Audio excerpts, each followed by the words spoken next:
ভিক্ষা করি চাউল আনছি বাবা, তাক থুছি, তাকেও আমার বন্যায় নিয়ে গেছে। 15,000 মানুষ পানিবন্দী হয়ে আছে। এ যেন ধীরে ধীরে গিলে খাওয়া এক নীরব দুর্যোগ। একের পর এক নদীগর্ভে হারিয়ে যাচ্ছে মানুষের স্বপ্ন। গাইবান্ধার সাদুল্যপুর উপজেলায় ঘাঘট নদীর ভয়াল রূপে দিশেহারা নদী তীরের মানুষ। প্রায় 26 কিলোমিটার দীর্ঘ এই নদীর বিভিন্ন স্থানে তীব্র ভাঙনে প্রতিদিনই বিলীন হচ্ছে বসতভিটা, ফসলি জমি, কবর, মন্দির সহ রাস্তাঘাট। উপজেলার জামুডাঙ্গা, মহিষবান্দি, বড়গ্রাম, নলডাঙ্গা সহ একাধিক এলাকায় দেখা দিয়েছে ভাঙনের ভয়াবহ চিত্র। ফলে আতঙ্কে দিন কাটছে হাজারো পরিবারের। ডিজার মেশিন দিয়ে বালু রাখিয়া আমাদের পানি রাস্তা বন্ধ করিয়া আমরা 15,000 মানুষ পানিবন্দী হয়ে আছি কলেমপুরের মেলার খেওয়াঘাটের কানিতে। খেওয়াঘাটত আমাদের গরু বাছুরের ফার্মে পানি উঠে গেছে। আমাদের যদি পানি যাওয়ার রাস্তাটা বন্ধ ক্লিয়ার করে দিত তা আমরা মনে মহা শান্তি পাইতাম। আমাদের বয়সে বহুত বন্যা দেখছি, কিন্তু আমাদের এত কষ্ট ভোগ করা লাগে নাই। এবার ভোগ করা লাগতেছে এই বালু তোলা মেশিন আমাদের পানি যাওয়ার রাস্তা বন্ধ করে রাখছে। ড্রেজার মেশিন দিয়ে বালু তুলিতেছে, তুলিয়া ওই নদীর যে স্রোতের গতিটা বন্ধ করে দিয়েছে ওই সাইড দিকে। সম্পূর্ণ স্রোতটা আমাদের এই পাশে আসিয়া এখানটা ঘর বাড়ি, শ্মশান, মন্দির ছিল অনেক বাড়ি ঘর দুয়ার ভাঙিছিরি সবগুলো যাচ্ছে। আমার আজকাল হলো বিয়ে হয় নাই, নাতিপুতিকে বিয়ে দেবো, ইনকা ভাঙড়ি দেখি নেই। এই বালু তুলবে আসিয়ে এগুলো ভাঙি দেওয়া নিয়েছি। সরকারের কাছে আমার এই অনুরোধ, তোমরা কি করবেন আমার করে দাও। আমাদের এই যে বন্যা আসে নাই, মানে অল্প পানিতে আমাদের বাড়ি মনে করেন নদীর মধ্যে চাপা পড়ে যাতেছে, গাছ গাছালি সব গেছে।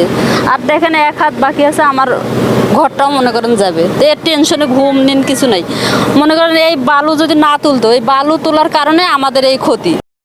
স্থানীয়দের অভিযোগ, নদীর স্বাভাবিক গতিপথ ব্যাহত করে বিভিন্ন স্থানে ড্রেজার মেশিন বসিয়ে অবাধে বালু উত্তোলন করা হচ্ছে।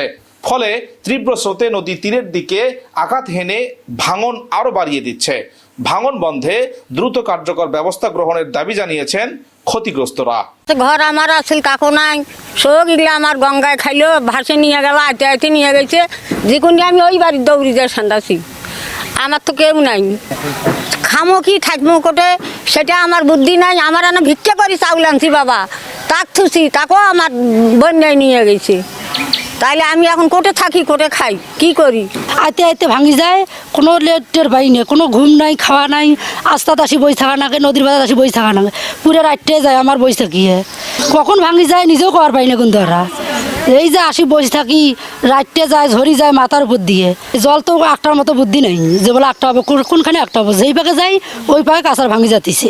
মন্দিরে চলে গেছে, ঘর বাড়ি চলে গেছে। এই গোর একটা দেখেন তো কয়দিন হলো। এইভাবে না, এই কার ধৈর্যটা কুইলে, ভাই হোক আমার তো ভাই। আমাদের এখানে শয়ে শয়ে পরিবার আছি, আমাদের বসত বাড়ি ভিজে সব ভাঙি চিড়ি যাতিছে।